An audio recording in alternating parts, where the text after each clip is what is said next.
40°C তাপমাত্রা। বাইরের গাড়ি ধোয়ার কাজ সত্যি অত্যন্ত কষ্টকর এবং একটি চ্যালেঞ্জিং ব্যাপার। আসসালামু আলাইকুম, সবাই কেমন আছেন? এখন সময় 1টা বাজে, আমি রওনা দিতেছি ডিউটির দিকে।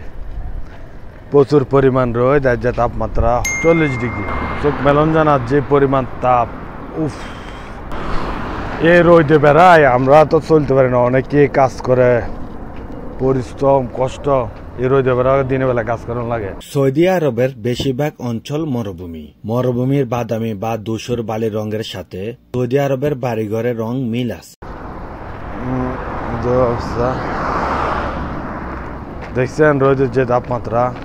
সৌদিদের সবগুলো বাড়ির কালার যে মরুভূমির বালু কালারের সাথে মিল রেখেছি কিনলে। এই রঙের ব্যবহারে মরুভূমির প্রাকৃতিক পরিবেশের একাত্মতা প্রকাশ করে। মরুভূমির তীব্র গরমে হালকা রং বাড়িঘরে সূর্যের আলো প্রতিফলিত করে এবং বাড়ির ভেতরে তাপমাত্রা ঠান্ডা রাখতে সাহায্য করে। 40°C তাপমাত্রা। বাইরের গাড়ি ধোয়ার কাজ সত্যি অত্যন্ত কষ্টকর এবং একটি চ্যালেঞ্জিং ব্যাপার। সৌদি আরবের মতো মরুভূমি অঞ্চলে গ্রীষ্মকালে এমন উচ্চ তাপমাত্রা খুব সাধারণ। এই পরিস্থিতিতে কাজ করার সময় শরীরের ওপর অত্যাধিক তাপের প্রভাব পড়ে। প্রচণ্ড তাপমাত্রার মধ্যে রাস্তার এই দৃশ্যটি বেশ চমৎকার। যদিও তাপমাত্রা অনেক বেশি, তবুও রাস্তার দুই পাশের ভিডিওতে আকর্ষণীয় এবং সুন্দর দিক ফুটে ওঠে। সূর্যের তীব্র আলোর কারণে পুরো দৃশ্যটি একটি উষ্ণ সোনালী আভাস ধারণ করে, যা মরুভূমির অঞ্চলের একটি বৈশিষ্ট্য। আকাশ পরিষ্কার এবং নীল, যা এই উজ্জ্বলতাকে আরো বাড়িয়ে তুলছে।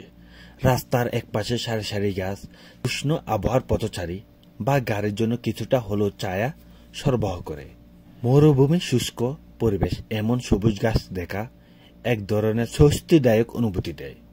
গাছের পাতাগুলো তাজা এবং সজীব দেখাচ্ছে, যা শুষ্ক পরিবেশের মধ্যে প্রাণবন্ধকতার ইঙ্গিত দেয়। রাস্তাটি বেশ পরিষ্কার পরিচ্ছন্ন, যা স্থানীয় রক্ষণাবেক্ষণের একটি ভালো দিক।